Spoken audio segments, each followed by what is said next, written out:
What's the deal, y'all? I want to welcome y'all to my new channel, man. This is Garage Talk. Like, comment, and subscribe. Got videos of my car. I got a 2006 Corvette, man. So if y'all haven't, make sure y'all go check those videos out. Today, man, I'm about to go over this new 2026 ZR1X, man. Hey, y'all already know how those ZRs is, so I'm finna do a little review of it. Man, these things, I'm talking 1200 horsepower. You know what I'm saying? And it's like I think in like 2.3 seconds, 0 to 60. Quicks. I think these new ones, the X's, have electric system in it, so they kind of add a little bit more horsepower. That's what makes it like 1200 horsepower. Man, this car is crazy, man. Out of the big three right now, over Dodge, Chevy is taking the game, which you already know. It's Chevy game or no game. So we gonna get into some Dodges and the new 6-pack, Scat Pack. We're gonna get into that in another video. This is a street killer, but it's also a pocket killer too. Yeah, man, I don't know if we're gonna see a lot of these on the road or not. I already saw a few, but I don't think they was the X, but we gotta check it out.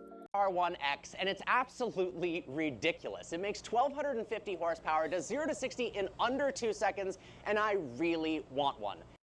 See, I was wrong. In under 2 seconds. So that's even faster, man. That 0 to 60 is crazy right now. I don't think nothing killing that right now. Unless it's built.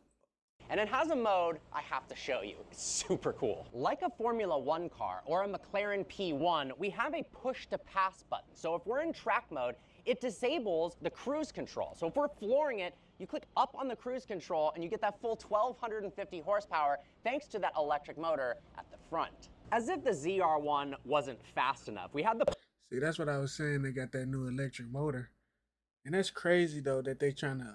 each year as it progressed, they is getting better and becoming more and more American-made supercar, which they already was. So the technology is getting ridiculous on these things, man. And I would love to drive one for sure. But we're going to get back into it. Pleasure of driving it at Circuit of the Americas last month. And after dinner, they hinted at a little surprise around the corner in a secret parking garage. And that was these two cars here, the ZR1X, with 1,250 horsepower. Now I'm extremely confused because I thought I wanted the ZR1, but this is coming out as early as 2026. So now I want this one. At the heart of the ZR1X is that LT7, the 5.5-liter twin-turbocharged V8 that on its own makes 1,064 horsepower. It's a very... So alone, it make 1,060 horsepower, and that's stock. For a car, that is crazy.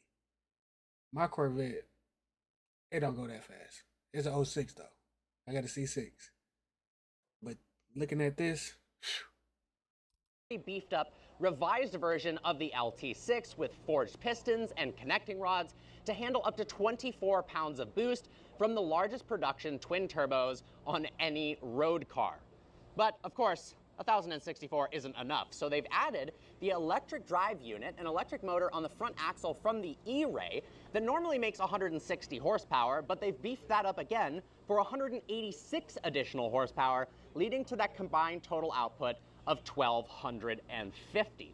They've also removed some weight as well, meaning the whole system only adds about 250 pounds. So you're not gaining a whole bunch of weight to get that extra power. And of course, since it's all-wheel drive, it's able to put the power down extremely efficiently. Another big upgrade on the ZR1X is the addition of the largest carbon ceramic brakes ever fitted on a Corvette. Now those brakes are huge. But I mean, for 1,200 horsepower, you gotta have something to stop that thing, man. Like, look at it. That thing is beautiful. And I like how they got the scoop. And I'm pretty sure that's active in the hood. That's cool. We first got that on the ZR1, and then they decided we need to make them even bigger. So we have 420mm carbon ceramic rotors in the front and 10 piston calipers. The cool news is for the 2026 model year with the ZTK package, the normal ZR1 with 1,064 horsepower also gets these better brakes. Of course, like the ZR1, we have that pass-through radiator, massive dive planes, enormous rear wing for a combined 1,200 pounds of downforce. Now, because of the weight distribution difference and the power split, they have made some fine-tuned adjustments to the downforce, but all of that is done in the underbody of the car. So visually, the exterior aerodynamic components do remain the same. When you look at the numbers on its own, they're absolutely insane, but if you start to compare it to its competitors, of which are unbelievable, it gets even cooler. So look at the Ferrari F80. It's got 1,184 horsepower, it's got less cylinders, and it'll cost you $4 million plus. You also have to buy pretty much every Ferrari of all time to get one. Then look at the McLaren W. That's my opinion, but this is the Ferrari of America. That's my opinion. Don't shoot the messenger. You know what I'm saying? But this thing is so sweet that it just, to me personally, even if I had a Ferrari, I'm going to have this in the fleet. I'm going to have one of these in the fleet. You got to have a Corvette in your fleet. If you don't, man, you either don't like Chevy, you don't like Corvettes, or you just don't like American-made cars. That's just me. That's just me. U1. Same amount of cylinders, probably sounds really good, but it's only got 4 extra horsepower and it's going to cost you probably 10 times as much as this car. It's crazy to think of, you know, we don't know the pricing yet, probably around $250,000. I'm speculating, we haven't been told whatsoever.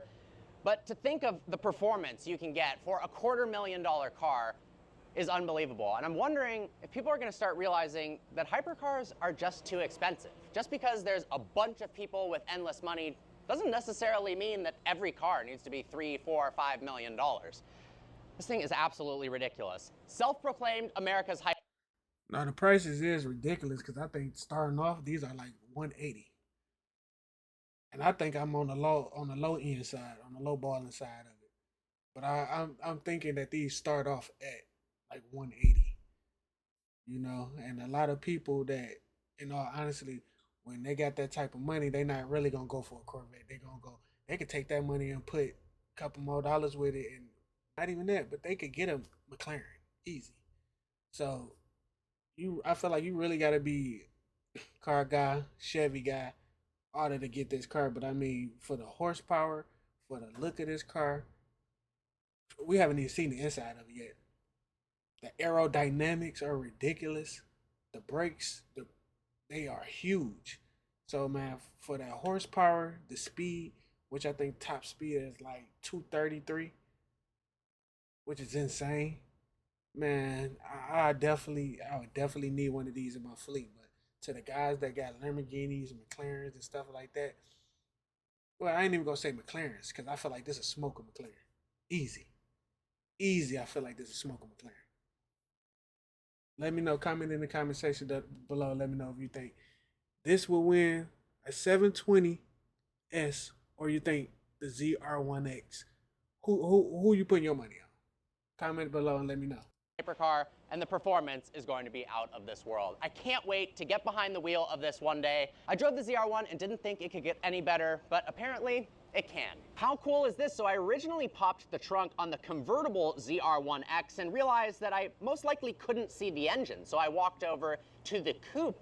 But now they've added, in 2025, actually, the ability to see the engine even in the convertible variant. Check it out. We can look through here, and there's actually a little window to the engine that kind of reminds me of the C6 ZR1 clear engine. That is pretty awesome. Now, they've just got to do a fully clear engine glass back here on the roof. That would be cool. So let's check out the interior of the ZR1X. We've got that new revised 2026 interior. So this car is actually going to come out for the 2026 model year, which is a huge surprise to me. So we no longer have that great wall of buttons. We have a nice carbon fiber grab handle, and we have the triple screen display. Let's hop in. Inside the ZR1X interior now, and we have an all-new color, Santorini blue, that looks absolutely fantastic. The triple display setup with the 14-inch instrument cluster, the 12.7-inch touchscreen display over here, and the 6.6-inch display here for PTM modes, heads-up display, and launch control. So down here, like the ZR1, we have a little rocket ship logo here. If we pull on this, it can change the launch control RPM, and we also have a PTM mode selector right here with a brand new PTM mode. So we can go from wet to dry to sport, race 1, race 2, and now we have PTM Pro with everything off, but it still uses the extra traction from that front.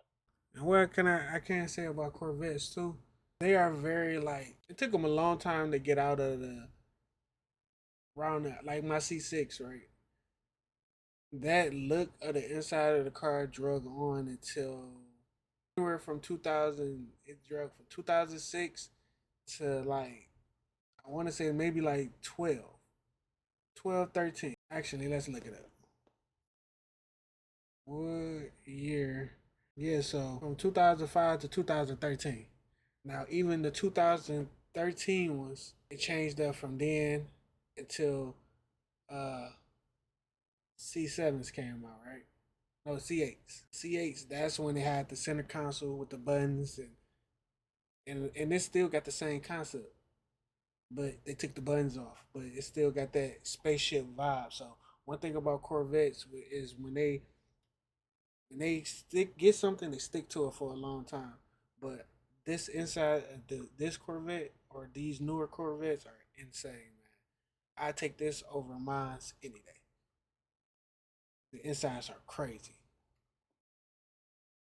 On axle. You can now do launch control in PTM Pro with everything off, which is pretty cool. Hopping over into the convertible ZR1X, and like all of the 2026 interior cars, we've got the drive mode selector over here. So we can switch between tour mode, sport mode, track mode with some really cool new display graphics. We also have a new performance data recorder with some awesome information that can actually give you tips of how to improve your lap time, which is super, super cool. Hey, y'all drop in the comment section below, man. Let me know how y'all feel about that new ZR1X. Like I said, man, to me, my opinion, that's just my opinion. 1,200 horsepower. The six-pack got 550 horsepower. I would never go to Dodge if that's what they got to offer. Okay, they need to bring the Hellcats back, the Demons back, because that's not gonna cut it when this is what Chevy is putting up. Not to mention Cadillac got the the V. Come on, man. And I ain't gonna lie, the V not messing with this. So it's like Dodge got to step their game up, man. Because right now, this Corvette is one of the hottest things to me on the streets. When it's hit the streets, man, I ain't gonna lie. Probably not many people are gonna have it because, like I say, these are starting off at 180, 185, and like I say, I'm probably on the low end of it. But man, it definitely to me is a bang for your buck because it got the new electric drivetrain on the front, man. That motor that makes it push 1,200 horsepower. Stock. And they got the rims, not the rims, but they got the brakes, and the calibers are huge. So that thing, it got something to make it stop. And the aerodynamics on this car is crazy. And like I say, I'm not for sure. I didn't see it on here, but I think that hood is active. If it's not, Chevy, for that price, come on, man. Y'all should have made that active, like that Ferrari. Yeah, man. Appreciate y'all for stopping in and checking out my video, man. Like, comment, and subscribe, man. It's your boy, Dre Matt. And hey, what's in your garage?